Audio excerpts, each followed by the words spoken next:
na kailanman. Panginoong Diyos, maghari ka sa buhay namin. Hindi lamang, Lord God, ngayon sa pagkakataon na ito. Bagkus maghari ka sa buong buhay namin hanggang sa walang hanggan. Pinupuri ka sa gabing ito, Lord God. Pinapasalamatan ka namin sapagkat alam namin, Lord God, na ikaw ang worthy na tumanggap ng lahat ng mga pagpapasalamat. Bless mo po kami, buksan niyo po ang aming puso at isipan. Naway sa mga oras na ito, Lord God, ay we believe may revelation kang inihanda para sa amin. At sa gabing ito, Lord God, may bago na naman kami na matututunan tungkol sa iyo. Salamat po sa iyong pagpapala sa bawat isa. Pangunahan niyo po ang pag-aaral namin ng iyong mga salita. Sa pangalan ng aming Panginoong Jesus. Amen. Nahinumdum mo sa atong ditunan, atong niagi pangatuan is nanata sa series about balaang espiritu, di ba? So, banal na espiritu. Pag sinabi banal na espiritu, unang topic na to diyan na mention is katong ang pagkatao ng banal na espiritu, di ba? Isa siya, patong diskutan. Tapos the next meeting nato diri ang atong diskutan ng bunga sa espiritu naman. Okay. So ngayon naman, isgutan nato ang mga kaloob. So kung naay banal na espiritu, may bunga siya na makita sa itong kinabuhi. Pero wala pod tagi butang ni Lord diha nga walay gihatag nimo. Ibig sabihin na ay kakayanan nga gibutang si Lord matag usa. Lahi-lahi lang dili parehas, tama? For example ako, nay gihatag ni Lord nga kahibalo sa kuha, sa imo na po lahi nga kahibalo, nga dili ita parehas. Nayuban gani nga parehas sila kabalo og maayo mosabot sa pulong sa Ginoo, pero diferensya gihapon ang ilahang pagsabot sa pulong. So lahi-lahi matag usa na gihatag ang Dios. Yun ang word or kaloob sa Tagalog, no? Ay kaloob siya, may binigay si Lord para sa atin. So mo na itong tunan karon ug paunsa na empower ning kaloob, paunsa siya nahimong nagamit nato na po na puslanon. So para mas masabtan nato. Okay, ang pulong makita nato diya sa 1 Corinto 12. So chapter 12 beginning with verse 4. So basahon nato siya sa verse 4. Kuning siya diri, may nagkalain-laing mga hiyas apan maurang espirituha ang naghatag niini. May nagkalain-laing paagi sa pag-alagad apan maurang ginuoha ang gialagaran. May nagkalain-laing katakos sa pag-alagad apan usara ka Dios ang naghatag og katakos sa tagsa-tagsa. Verse 7. Adunay mga butang nga nagpaila nga ang presensya sa espiritu anaa sa matag usa ug kini alang sa kayuhan sa tanan. Ang espiritu naghatag ngadto sa usa ka tawo og mensahe sa kaalam, samtang sa uban naghatag siya og mensahe sa kahibalo. Verse 9. Usa lamang ka espiritu ang naghatag og pagtuo ngadto sa usa ka tawo, samtang sa lain naghatag siya gahom sa pag-ayo sa mga masakiton. Sa verse 10, ang espiritu naghatag ngadto sa usa ka tawo og gahom sa paghimog mga milagro. Sa laing tawo gihatag niya ang hiyas sa pagsulti sa mensahe sa Dios, ug sa lain pagayod ang katakos sa pag-ila sa nagkalain-laing espiritu. Sa usa ka tawo naghatag siya hiyas sa pagsultig lahi nga mga pinulungan, ug sa laing tawo naghatag siya hiyas sa pagsabot sa kahulugan sa maong mga pinulungan. Verse 11, apan maurang espirituha ang naghimo nining tanan. Gihatagan niya og nagkalain-laing hiyas ang matag tawo sumala sa iyahang pagbuot. So dalaygon ang pulong sa Ginoo. Napansin niyo diri puro katong naay walay gisulti diri nga tawo nga wa gihatagan. Kanunay ma-mention sa laing tawo gihatagan niya ingani, sa lain pagayong tao gihatagan niya ingani. Nagapasabot nga tanang tao na gihatag ang Dios. Okay. So, una-una na nimo si mong kaugaling, ibig sabihin may gihatag si Lord sa imo nga hiyas. Pag sinabing hiyas, something nga kahibalo, something nga kanang ikaw ray makahimo, di ba? Nga di pwedeng buhaton sa uban, ikaw ray makahimo gyud ana. Talento, yung other word nun, talento. May talentong gihatag si Lord sa imo, nga gikan pa sa imong pagkatao, gihatag na sa Dios sa imong kinabuhi. So naa na siya. Kaso lang dili mo siya magamit unless ma-empower siya. Di ba? Na ay mag-trigger na para magamit mo siya. Praise God. So sa atong gibasa na-mention diri kanunay ang una katong ang na-mention diri una kung pansino nimo kaning pagtudlo sa pulong sa Ginoo. Katakos sa pag-alagad. Okay. Ano pa? Adunay butang nga nagpaila, kining nagpaila nga ana ang presensya sa balang espiritu sa usa ka tawo, mao tong gitun-an nato tong niagi. Usa ti nagpaila katong bunga. Pag way bunga, di gyud mainhan. Unsa ang pag-ingon nga naa di ang balang espiritu nga di man makita ang bunga. Di ba? So ang nagapaila nga anaa diha ang presensya sa balang espiritu sa tong kinabuhi katong mga na-mention nato nga bunga siyam to kabuok, tama? Praise God. So dapat makita to sa tong kinabuhi mo ta kung ito na tong niagi. Karon kining mga hiyas. For example, ako kabalo ko sulti sa mensahe sa Ginoo. Pero kung wala na ako gi-develop ang akong relasyon sa Dios, dili na ako magamit maski unsa na ako ka-bright sa pulong sa Dios. Ano ba ta? Parang ganun ba? Maski unsa ka bright nga teacher, kung wala ka nagatudlo, wala nimo gina-share, di ba? Wala nimo gamita ang imong talento, mahimong wala gihapon sa pulos sa atong kinabuhi. Okay? So nga na ko di ay kung naatay mga hiyas, natay talento sa itong kinabuhi, unsay punto diha atong gitun-an, kinahanglan daw natong gamiton aron mahimo siyang mapuslanon. Naalala niyo gibasa nato. Alang, diri. Asa ni nga verse? Okay. Yung binasa ko kanina sa verse 7, sa chapter 12 verse 7. Ngayon siya, adunay mga butang nga nagpaila nga ang presensya sa espiritu ana sa matag usa o kinialang sa kaayuhan sa tanan. Kaya dili nato pwede nga kanang titigan ra ang ato ang talentos tong kaugalingon. Kay ang purpose niya ni gihatag sa Ginoo ni sa tua para sa kaayuhan sa tanan. Tama? Di ba sa ang talent ato kuha mong talento para rin sa ko akong titigan. Hindi, ang purpose di ay anong gitagan tag talento sa Ginoo alang sa kaayuhan sa tanan. So magbenepisyo gid ang uban. Whether we like it or not, talagang makabenepisyo dapat ang uban sa kaibalong mayroon ka. Kaya paresa mo, paresa ko gitagan ko og kahibalo sa Ginoo sa pagsabot sa iyahang pulong. Mao nang sa grasya sa Dios kanang kumbaga saglit ko lang siya basahon and gina-provide na ni Lord kung ano ang akong isulti. Ano ka simple. So kasi usually ang akong gina-rehearse pag nagakuan ko usually dili ko magamit pagka on the spot na nagawali ko. Iba na ang nagagawa sa kumbaga. Iba na ang ginadala ni Lord ang situation kung asa kanya dalon. So kaya nakita na ako nga mo to ang talent, mo to ang hiyas nga gihatag ni Lord sa ako.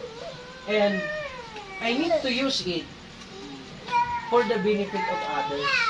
Kasi pag di na ko to siya buok gamiton para sa benepisyo sa uban, mahulog ta dito sa tao nga dili kapiyalan.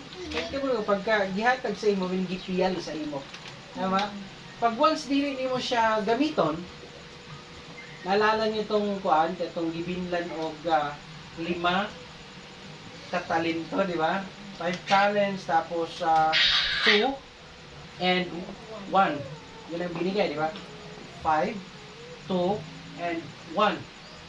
Ang 5, nakadawat og 5, ang gibuhat niya, yada yung gi-invest, tama? Gigamit niya, at gi-invest niya.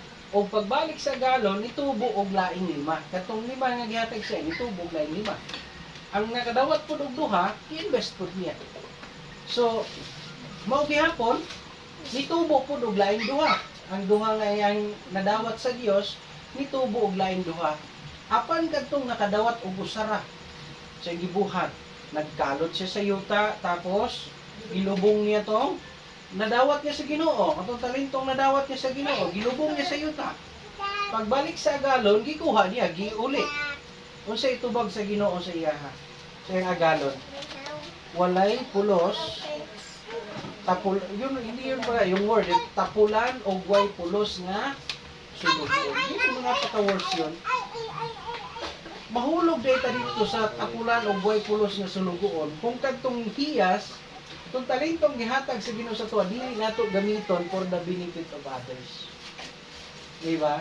Kaya ang mapatunan gyud nimo basta magtuon ka sa pulong sa Ginoo yung dili na pang sarili lang ang ginatudlo ni Lord sa tuwa is kumbaga dili pang sarili na lang, di ka nabubuhay para sa sarili mo lang, hindi nabubuhay ka para sa marami, di ba? Para sa uban. Ganun yan eh. Hindi ka nabubuhay para sa sarili mo lang. Nabubuhay ka para sa ibang tao. Yun ang punto nun eh. Kasi biro mo naman, kanang posible ba yun na gitawag nato itong kaugalingong Kristohanon, but at the end of the day, inon lang ta sa Ginoo nga tapulan o guway pulos nga posible yun. Basta dili nato gamito ng talent na mayroon ta. Di ba? Kasi lahat naman gihatagan niya. Kitang tanan gitawag tang mga sulugon sa Dios. Di ba? Mga servant ta. Walay i-address sa Ginoo. Welcome my good and faithful pastor. Walay ingana nga gingon sa Biblia. Ang madunggan lang nimo, welcome my good and faithful servant. Talagang servant lahat ang address sa ato. Kahit unsa pa ang imong katungod sa simbahan, ang address pa rin sa iyo ni Lord, servant. Eh lahat tayo servant. So ang trabaho ng servant dapat, di ba mag-serve? Kaya no wonder, sabi ni Jesus sa kanyang mga disciple, di ba? Siya'y pumarito hindi para paglingkuran, kundi para maglingkod. Bakit yun ang word na ginamit niya? Kasi siya yung salamin natin. Siya na itong gihimong panagingnan. Diba sabi ni Paul, imitate me as I imitate Christ. Kasi ang ginasundan si Kristo. So kita, nagasunod po ta kay Kristo. So nga nila yung klase sa kinabuhi ng gibuhat. So, wala siya muadtos kalibutan para alagaran. Sa gibuhat, aron mag-alagad. So kita, talagang naniniwala naman kayo ng destiny, di ba? Talagang destiny natin maglingkod. Di ba mag-serve? Yun yung destiny talaga. Di ba sir, hindi yata ako nakatadhana dyan. Di ba may mga word na gano'n? Pero talagang kung naniniwala ka sa tadhana, yun ang tadhana natin. Mag-serve sa Diyos. Gamitin kung anong binigay ni Lord sa atin. Anong talentong mayroon tayo. Gamitin para sa, anong word na ibasa natin kanina? Alang sa kaayuhan sa uban. Diba? Hindi uban yung word pala, tanan. Alang sa kaayuhan sa tanan. So, dili lang pipila ka mga tao para sa tanan. Diba? Kaya, ito ay challenge sa tuwa na talagang kailangan pala natin mag-serve. Diba? Hindi pala ito para sa mga pastor lang. Lahat ng tao.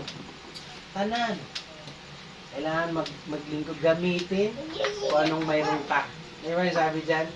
Kaya, ang unang punto, alamin mo. Ano yung, paano mo naman gamitin mag-serve kung, kailangan kong kailangan kong maghimog balay. Di ba? Hindi ka kabalo mo pukpuk kung kuhan, lansan. Alamin mo muna kung marunong ka ba, di ba? So, alamin mo muna kung ano yung talentong binigay ni Lord sa iyo. Yan ang pinaka number 1 na point.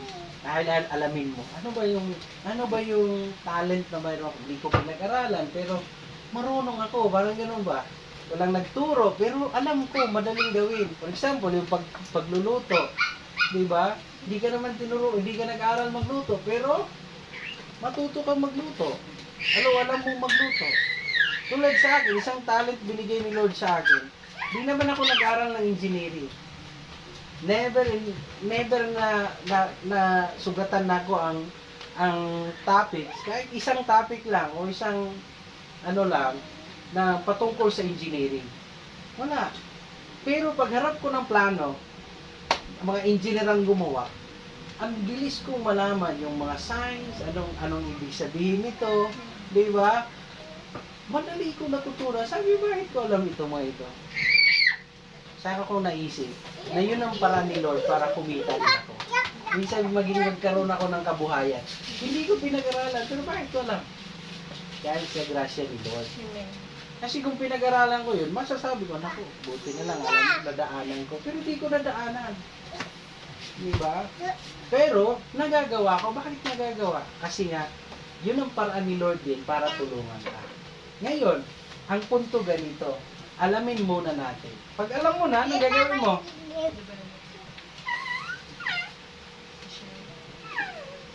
Palaguin mo muna. Di ba? Alam palaguin. For example, ganito. Alam ko na yung kalog ko, mayroon akong ganito. I-develop ko muna. For example, marunong ka na mag-gitara, sasalang ka kagad. Kailangan i-practice mo muna. Palaguin mo. Diba? Nung nalaman, tulad kay Brad Buwis, nung nalaman niya, marunong siyang mag-gitara. Diba? Magaling mag-gitara. Sumabak ka ba agad doon sa pag-worship team? Hindi naman, di ba? Kailangan mo munang palaguin siya.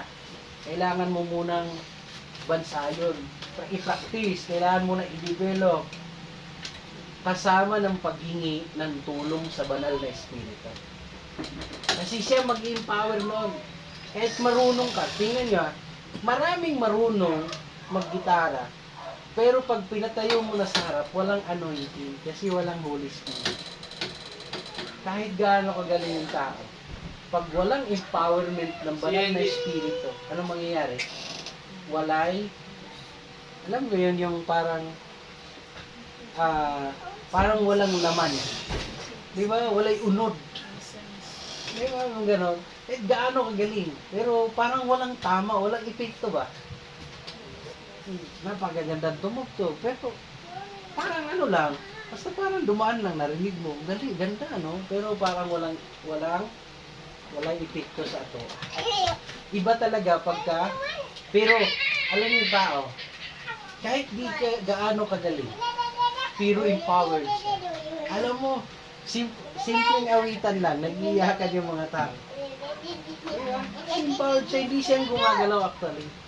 Banal na Espiritu. Kaya number 1, alamin, pagkatapos palaguin mo. Huwag mo nga hayaan, alam mo na, ay ito pala yung talent binigay ni Lord sa akin. Ang munting talentong binigay, munting, isa-isa, di ba? Nag-iisang talentong binigay. Anong gagawin mo? Palaguin mo. I-develop mo yon. At humingi lagi ng patnubay sa banal na Espiritu. Huwag mong iisipin, alam ko na. For example, nag-gitara, magaling na mag-gitara. Tama. Magaling na ako mag-gitara. Wala na ipangayo-pangayog tabang sa Ginoo. Magaling na eh. Sige, kanta. Anong kantahin mo? Gitarahan ko. Wala yun. Ang gagawin, hingi palagi ng patnubay sa banal na Espiritu. Kahit gaano mo na kagaling. Lagi mong isipin, I cannot do this alone without God. Diba yung ganon? Kaya yun ang punto, diba? Palaguin, tapos laging humingi ng patnubay sa banal na Espiritu upang maunawaan at magamit ang lahat ng talentong mayroon. Siguro minsan, bakit nandito to sa akin? Anong purpose nito? Diba? Parang yung pinagpala ka. Diba? Pinagpala ka, mayroong nakatanggap ka ng isang halaga, diba? Pero bakit tumating to? Ngayon, kung hindi ka pala tanong sa Diyos, alam, punta tayo, gastusin natin, may dumating na, maya-maya pa, may kumatok sa pintuan mo, humingi ng tulong. Yung palang, dinaan lang pala sa'yo. Para pala doon sa taong kakatok. Eh, kung hindi ka pala tanong, di dali. May pagpapahalang dumating, anong gawin natin? Gastusin, di ba? May mga ganon. Huwag mo nang patagalin, gastusin na agad. Di mo alam, pinadaan lang pala sa'yo dahil mayroong papupuntahin si Lord na kailangan mong tulungan. Maraming mga ganun pag-iwa. Diba? Kaya kung pagka may biglaang mga dumating na biyaya, anong ginagawa ko? Lord God, i-guide mo ako kung sino yung nangangailangan na kailangan niya ito. Diba gano'n? Kasi may mga minsan biyaya dumarating lang ng kusa. Ay, natin ganito. Hindi ko naman hiningi ito. Saka wala naman akong paggagastusan. Di ba? Hindi sa walang paggastusan marami din paggagastusan. Pero wala ka kumbaga na plano na dapat gastusan. Yung gano'n yung ibig kong sabihin. Marami din akong paggagastusan. Pero wala kang nakaplano na kailangan ito yung gastusan ko. Pero bakit may dumating na ganong halaga? Kasi nga pala, may mga taong masigit na nangangailangan kaysa sa'yo na dapat mo i-share yung blessing na namin. Yung tawag doon paglilingkod. Diba? Kaya kung may kakayanan ka ng paglingkuran yung iba, hindi po yun actually yung pagtulong lang sa yung lakas natin yung gagamitin. Pagtulong yun sa pinansyal.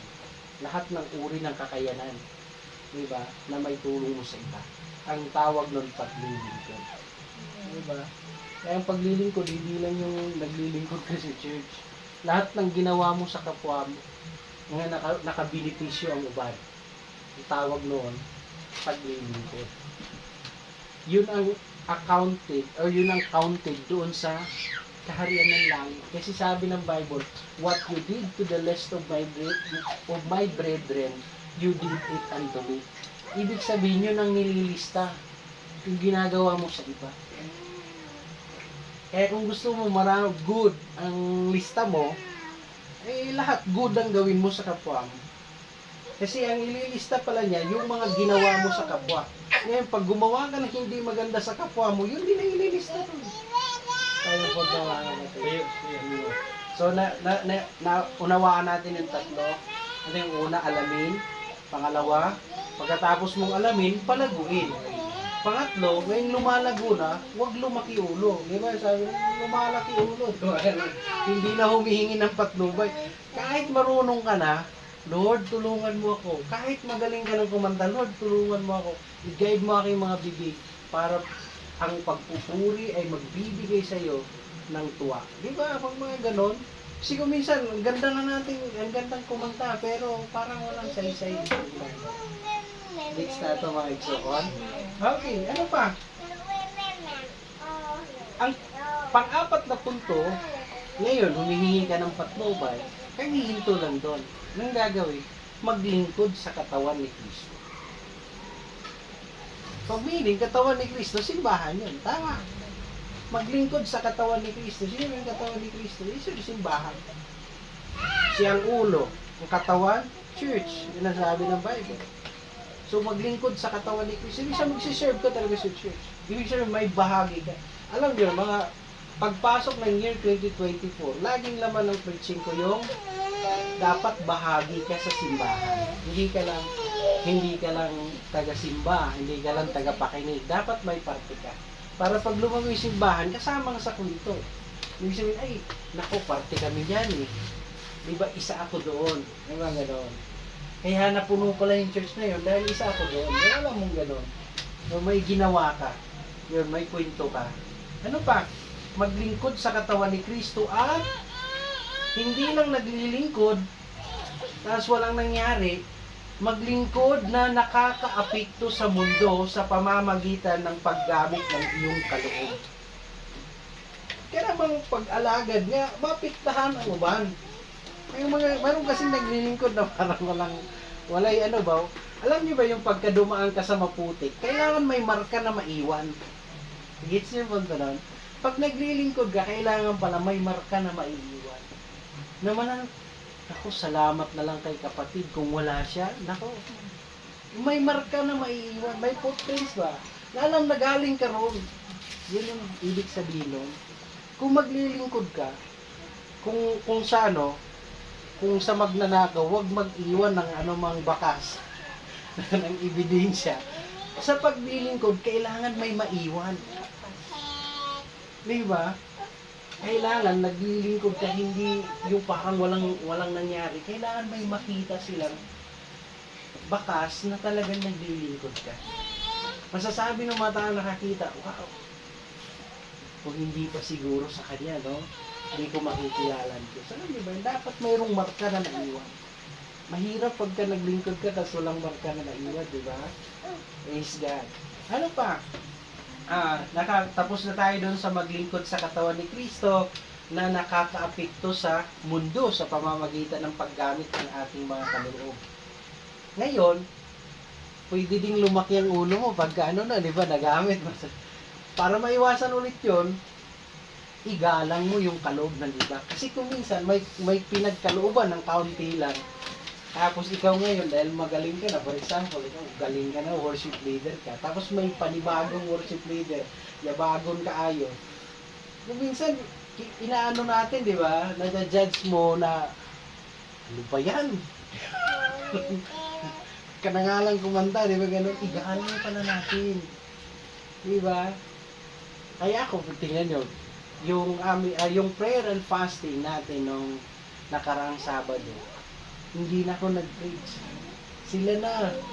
Okay na mag-preach. Baka kasi sabihin, parang ikaw na lang lagi, pastor. Sila nag-preach, ako lang nakinig. Tapos sa prayer na lang ako. Ano ba yun? Hindi naman nawala akong masabi. Ang dami. Kung ako nga siguro ang nag-preach nun, baka abutin pa kami ng hapon. Pero, gusto ko din makita na sila din kasi may kaloob. Di ba? Na hindi lang dapat yung naririnig nila nagmumula sa akin, kundi talaga gusto ko din makarinig na kasi pwede silang gamitin ni Lord para kausapin ako. Alam mo yung punto na yun? Kailangan matuto tayo, sabi niya, kilalanin at galang ang iba't ibang mga kaloob sapagkat ito'y ambag nila para sa kapakanan ng lahat. Di ba? Mayroon din silang ambag, di ba? Kahit for example, pag pumunta ka sa party, kahit tubig lang yung kanya, biro mo naman, kung walang nagdala ng tubig, lahat kayo litson, ano mangyayari? Di ba? Kahit tubig lang yung kanya, magpatawanan, ano ba naman tubig to? Dapat sana mineral. Buti nga may nagdala ng tubig, di ba? Nasa gitna na kayo ng dagat, sakay na kayo ng bangka. Buti na lang, may nagambang, may dala ng tubig. Di ba? Kailangan mo din igalang, i-appreciate. Kahit sa tingin mo, maliit lang yung naging ambag niya, kailangan mo din palang igalang yun. Salamatan din si Lord at sabihin, ito'y isang ambag niya para sa kapakanan ng lahat. Hindi lang naman para sa sarili niya o para lang sa'yo, hindi para sa lahat. Okay, ano pa? Upang maipalaganap ang pagkakaisa at kooperasyon sa loob ng iglesia. No wonder sinabi ni Lord, si Kristo, sabi niya, ayaw mo unayanay, di ba? Sabi niya gano'n. Para mailhan niya kamo mga talagang tagasunod ni Kristo. Kasi pala dapat may cooperation, may pagkakaisa. Ang paglilingkod sa Diyos ay dapat may pagkakaisa. Pag wala na yung salitang pagkakaisa, ay hindi natin maipapalagana o hindi mo maipapasa yung dapat mong maipasa sa ibang tao.